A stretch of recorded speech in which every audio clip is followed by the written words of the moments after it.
यो चाहिँ हाम्रो शिव भगवानको खुट्टाको हो। यहाँ छ हो, यहाँको पानी चाहिँ तपाईँले शिरमा हाल्नुपर्छ। यो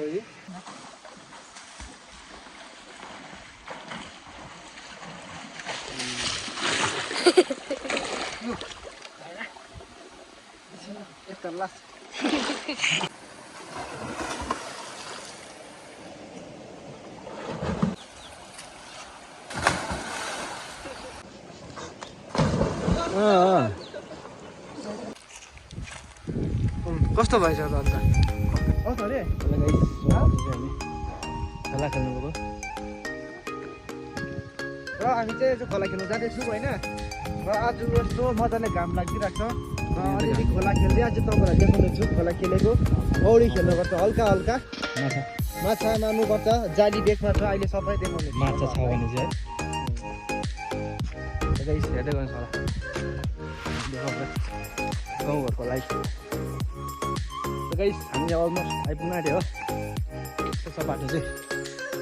हामी चाहिँ यो बाटो 3-4 वर्ष बाटाको होइन खोला खेल्नु चाहिँ। यस्तो अब कमान काठ यो मिरिकको होइन। यो बाटो कहाँ जान्छ भन्दा यो बाटो जान्छ हाम्रो शेर्साले सिधै खरबुटी गाडेर पनि पुग्छ हो, सिधै बजार सजार। त्यहाँबाट यो बाटो जान्छ हाम्रो महेन्द्र गाउँ ड्याम मिरिक झिल उकालोबाट चाहिँ उकालोबाट यता जान्छ अब खोला माडेउटार जुन हाम्रो मन्दिर छ। माडेउटार जान्छ यताबाट डम्पिङ होइन मिरिकभरिको मैला। मिरिकभरिको मैला त यही बाटो भएर जान्छ। आज पनि त्यही डराउँछ होइन? आज पनि त्यही डराउँछ। जति खोला आइपुग्यो आइपुग्नु थियो।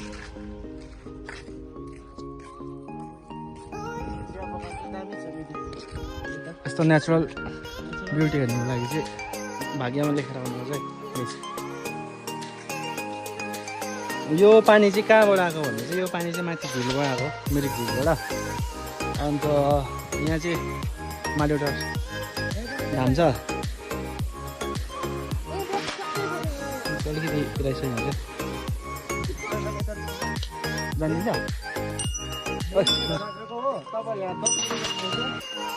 मासु खाएको छैन भने चाहिँ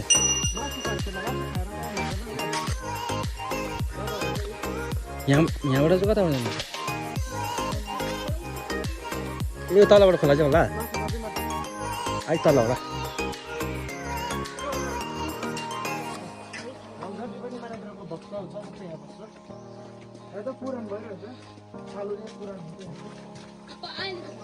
खुट्टाको भगवानको खुट्टाको छापहरू पनि छैन यहाँ।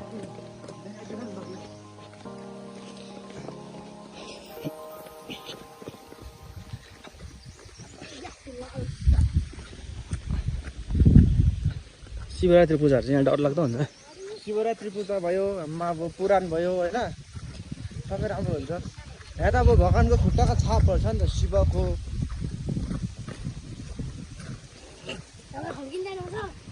टपिक खल्यो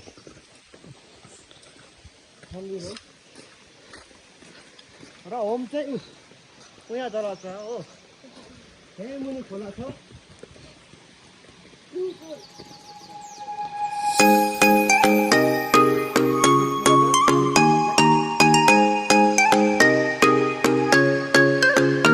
सबैले हो यहाँ पूजा गर्नु होला।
यो पऱ्यो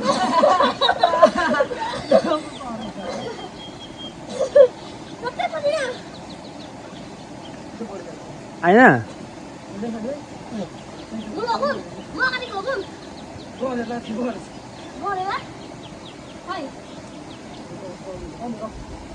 माछा चाहिँ कम्ती थियो तर पनि यति भए पनि पऱ्यो इन्द्रायणी माछा पाउँछ भने चाहिँ यो चाहिँ पाल्नुपर्छ घरमा लगेर केटाहरूलाई चाहिँ के भन्छ पौडी खेल्छ जाडो भएछ आगो तपाईँ हल्का भोक लागेको अवस्थामा चाहिँ चक्कु ल्याउनु बिर्सेछ चाहिँ चक्कु चाहिँ काम चलाउँछ जसो तसो भइहाल्छ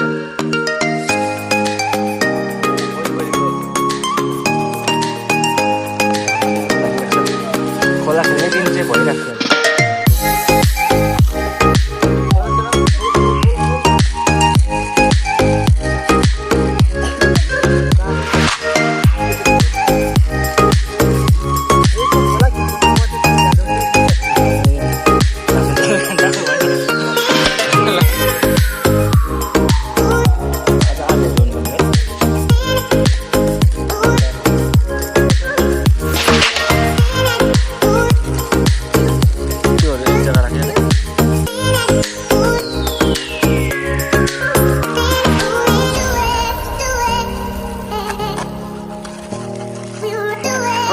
हाम्रो झालमुरी सबै मुख्य चाहिँ निम्बुकै खोल हो प्याज टमाटर तेल सबै हालेर दाल चाहिँ हामीले खोल्दैछौँ अब चाहिँ खाएर घर जानुपर्छ घर लाग्नुपर्छ चेरो ल्याइछ कस्तो भएछ सबैजना